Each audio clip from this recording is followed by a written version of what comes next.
అందరికీ నమస్కారం. మనం ఇప్పుడు నెల్లూరు జిల్లా అనంతసాగరం మండలం అనంతసాగరం చెరువుకట్ట మీద ఉన్నాం. ఈ చెరువుకట్ట విశేషాలు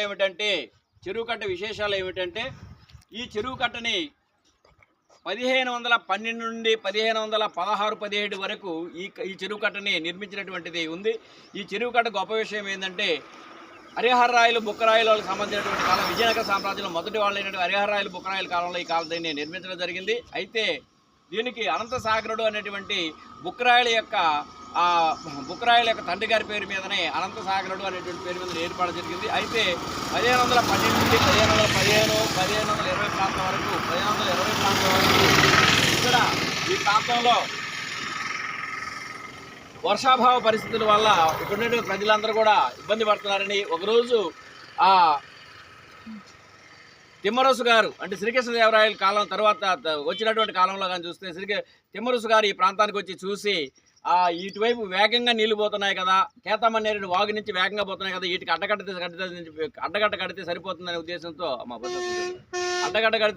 సరిపోతుందనే ఉద్దేశంతో దీన్ని ఈ కట్ట నిర్మాణం చేయడం జరిగింది. ఆ కాలంలో యుద్ధాలు ఏమి లేకపోవడం వల్ల తన దగ్గర ఉన్నటువంటి 1,00,000 మంది సైన్యాన్ని తీసుకుని ఈ చెరువు కట్ట నిర్మాణం చేశారు. ఈ చెరువు కట్ట నిర్మాణం అంతా అయిపోయిన తర్వాత ఈ ఒక్క చోట చెరువు కట్ట బోడకుండా కింద పడిపోతుంది. ఆ కాలంలో తత్వవేత్తలు ఏం చెప్పారంటే ఇక్కడ ఒక పుణ్యస్త్రీని బలిగానం చేయగలిగితే ఆ కట్ట నిలబడుతుందని చెప్పడం జరిగింది.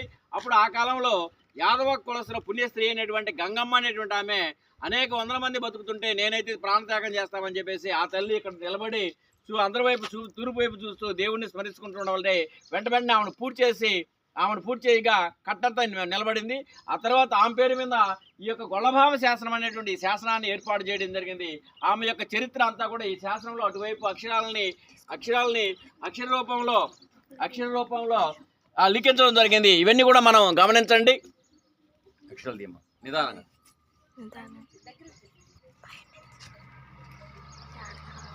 చుట్టూది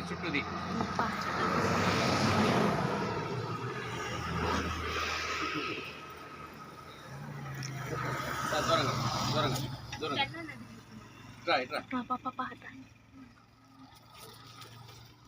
ఈ చెరువుకు వచ్చేటువంటి నీటిని ఉండేటువంటి నదిని ఏమన్నారంటే కేతమన్నేరు అన్నారు. కేతమన్నేరు యొక్క జన్మస్థానం తిమ్మానాయుడుపేటలో ఉండేటువంటి పైన కోతులగుండం కాడి నుంచి వచ్చేటువంటిది పలవనాయుడుపల్లి కాడి నుంచి రావడం జరుగుతుంది.